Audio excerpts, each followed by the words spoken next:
Hello dear students. तो आइए solve करते हैं क्लास 10th मैथमेटिक्स एक्सरसाइज 7.2 का क्वेश्चन नंबर 8।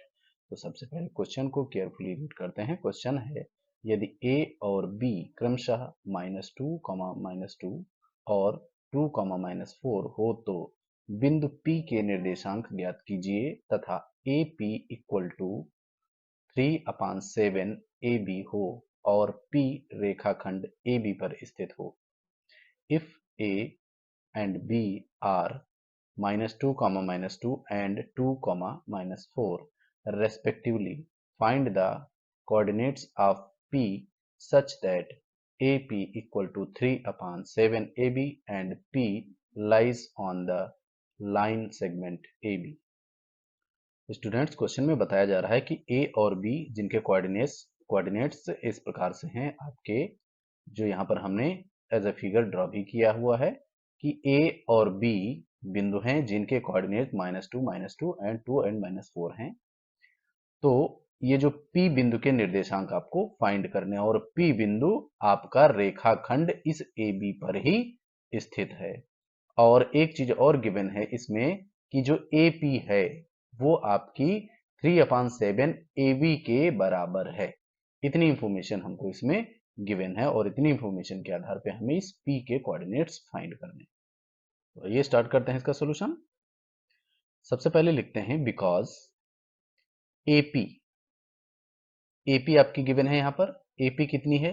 AP है 3/7 AB। अब यहां पर हम क्या कर सकते हैं, इस AB को अगर हम इधर भेज लें तो क्या हो जाएगा, AP अब इधर मल्टीप्लाई में है तो इधर ये हो जाएगा बटे में AB इक्वल टू, ये कितना रेशियो आ गया हमारा, AP रेशियो AB हमारा आ गया 3/7। इसका क्या मतलब है, क्योंकि ये पूरी तरीके से सिंप्लीफाइड कंडीशन में है, इसको और अधिक सिंप्लीफाई नहीं किया जा सकता है, इसलिए यही एक एक्चुअल आपका रेशियो हो जाएगा AP/AB का। तो इसको हम एक्चुअल लेंथ भी इसकी मान सकते हैं। तो एक्चुअल लेंथ मानते हुए हम क्या लिख सकते हैं, इसलिए AP equal to 3 and AB कितनी हो जाएगी आपकी, इक्वल टू 7। अब जरा अपने फिगर पे ध्यान दीजिए, AP आपकी कितनी हो गई 3 और पूरी AB कितनी हो गई 7 हो गई। तो हमको इस P पॉइंट के कोऑर्डिनेट फाइंड करने के लिए हमको चाहिए AP रेशियो PB, ना कि AP रेशियो AB। तो हमें चाहिए AP रेशियो PB, तो इसके लिए हमें क्या करना होगा, हमें इस पूरी AB से AP को माइनस करना होगा और हमें AP और AB दोनों फाइंड हो चुकी हैं यहाँ पर। तो इसलिए लिखेंगे, इसलिए हमें PB फाइंड करनी, तो लिखेंगे PB इक्वल टू AB, इस पूरी भुजा यानी कि इस पूरे रेखाखंड से हम इस AP को माइनस कर देते हैं। अब देखिए AB हमारा कितना है, हमने अभी फाइंड किया है 7 और AP कितना है 3, तो कितना आया 4। तो यानी कि PB हमारा फाइंड हो गया 4। तो अगर हम AP रेशियो PB फाइंड करना चाहें तो AP रेशियो PB कितना हो जाएगा, अब AP हमारी कितनी है 3 है, रेशियो लगाइए, PB कितना है 4 है हमारा, और ये पूरी तरीके से सिंप्लीफाइड है, इसको और अधिक सिंप्लीफाइड नहीं किया जा सकता, इसीलिए यही हमारा रेशियो हो जाएगा। और जब हमें किसी भी बिंदु के कोऑर्डिनेट फाइंड करने होते हैं तो हमें रेशियो की जरूरत पड़ती है, जो कि हमारा m1 और m2 कहलाता है, वो हमने यहाँ पर फाइंड कर लिया है। अब हम इस P पॉइंट के निर्देशांक आसानी से सेक्शन फार्मूला का यूज करते हुए फाइंड कर लेंगे। तो अब इसको हम यहां पर सॉल्व करते हैं, लिखेंगे इसलिए बिंदु P के निर्देशांक, P के निर्देशांक क्या होंगे, हम सेक्शन फार्मूला यूज करेंगे।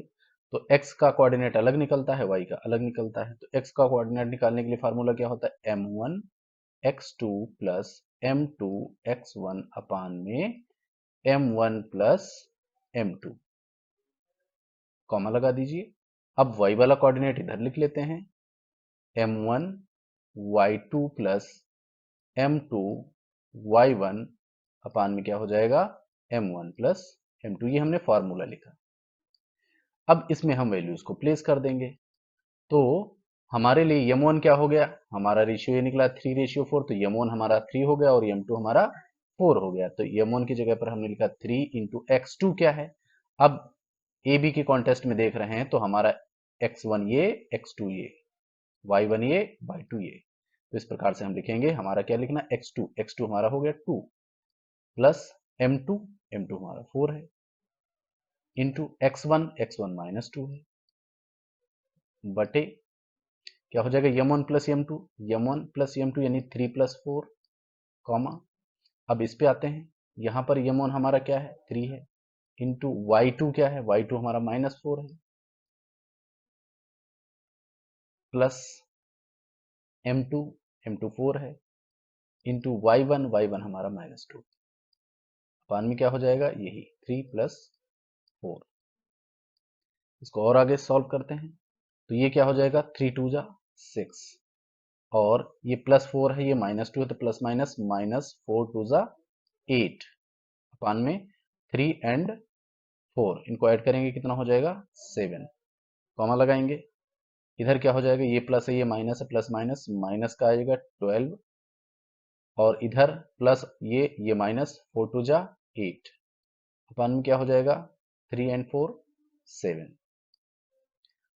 अब यहाँ पर देखिए माइनस का 8 है और प्लस का 6 है, तो हमारे पास बचेगा -2/7, कॉमा लगाइए, और इधर ये दोनों माइनस के तो ऐड हो जाएंगे, माइनस हो जाएगा ये 20 अपान में 7। तो इस प्रकार से हमारे ये P पॉइंट के कोऑर्डिनेट फाइंड हो गए, जो कि हमको इसमें फाइंड करने के लिए कहा गया था, और यही हमारा हो जाएगा फाइनल आंसर। आई होप आपको ये सोल्यूशन समझ में आया होगा। अगर आपको सोल्यूशन समझ में आया है, वीडियो अच्छा लगा है, तो प्लीज़ चैनल को सब्सक्राइब करें, वीडियो को लाइक करें और अपने दोस्तों के साथ शेयर करें। Thank you for watching. जय हिंद।